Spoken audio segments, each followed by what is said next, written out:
and I had done some printing work and had loaded up a ream of paper in my backpack and was anxiously waiting a ride that had basically been confirmed, but I hadn't heard anything back. So afternoon was coming to an end, and I was making some calls that Sarah had referred me to folks in the area that might be able to give me a ride. So I was looking for a ride, and bottom line, the ride never came. It was about 5 o'clock, and I was sort of looking at a map and deciding, well, you're going to be here the next night, so here the next night.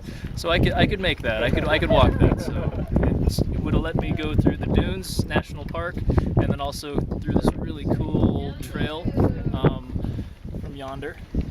And then it would get me right here at just about the right time. I'm about an hour late though, so sorry. But I went to a thrift shop because I didn't have any provision. I just had my day pack with a laptop that weighs a ton and then a ream of paper. So I needed to get something warmer to wear. I needed to get water and food. So I stopped at the thrift shop, which is just across the street. And it turns out that owner was from eastern Illinois and Iowa.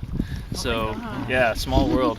And basically he let me into his blanket stash, so I got a couple blankets and offered to give me a ride closer to the dunes. He actually lives in Fort Garland, just very close to where we stayed at the museum, just south of there. And he's like, yeah, you walk right by my house. I'm like, oh, well, say hi next time.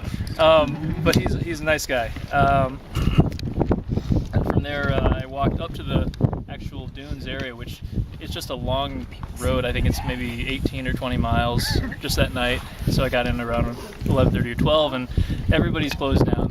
All the campers that are there are asleep, and I figured it would be a good opportunity to go actually sleep on the dunes, which... Because they steal their stuff. That's how your mind works, not mine. So instead of stealing their stuff, I made my way over to the dunes, and right now, this time of year, there's enough runoff from the mountains. There's actually a creek that runs right next to the dunes that separates sort of the visitor center and the camping area and the huge, ridiculous dunes, which if you've never seen them, it's hard to explain. They're gigantic.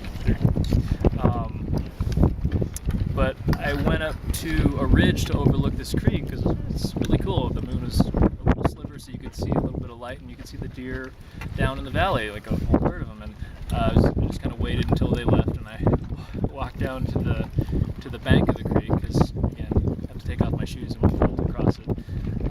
And I turned because, again, something just sort of registered, and I turned and I looked, and I see two eyes, like just glinting briefly in the moon.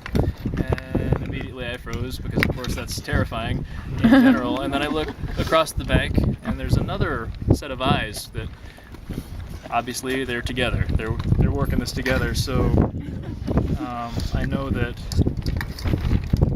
I don't know, I was very scared because that's something that you're not going to really walk away from if they decide they really want something from you.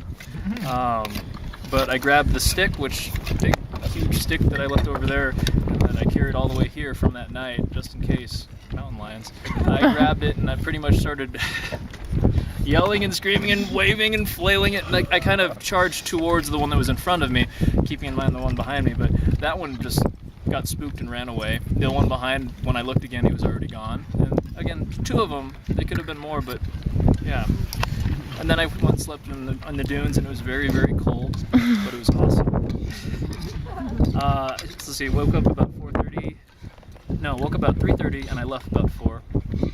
And started walking on this old trail that it's pretty much all sand because it's so close to the dunes. And it's a 4x4 trail, and apparently, now that I know this,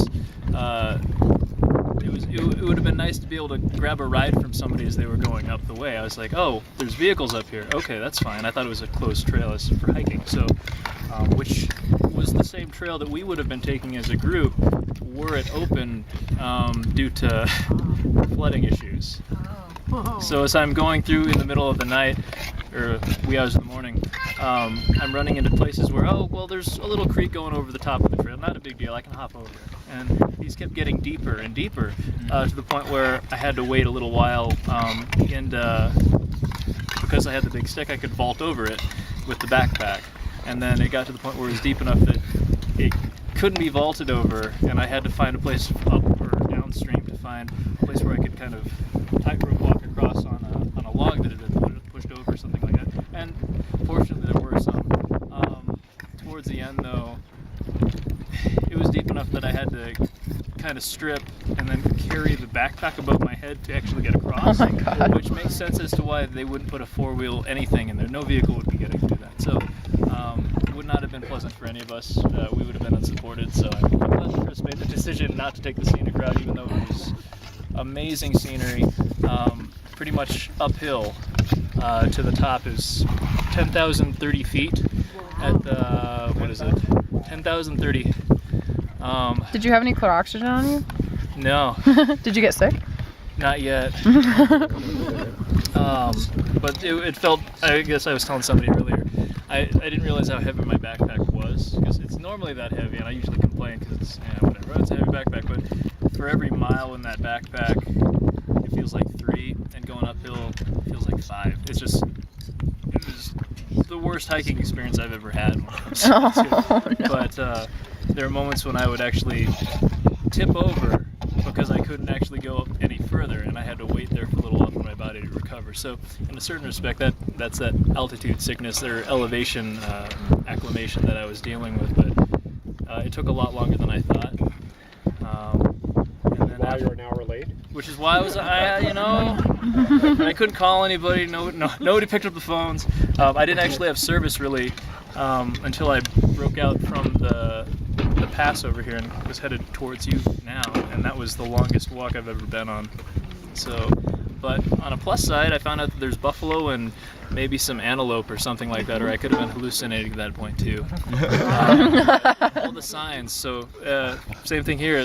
Watch out for the buffalo. They're dangerous. I found out this after I leave this dangerous area. Same thing with the pass up there. It's all cordoned off. It's locked. It's sealed shut, and it says nobody enters this right now. Nobody enters this right now because of flooding.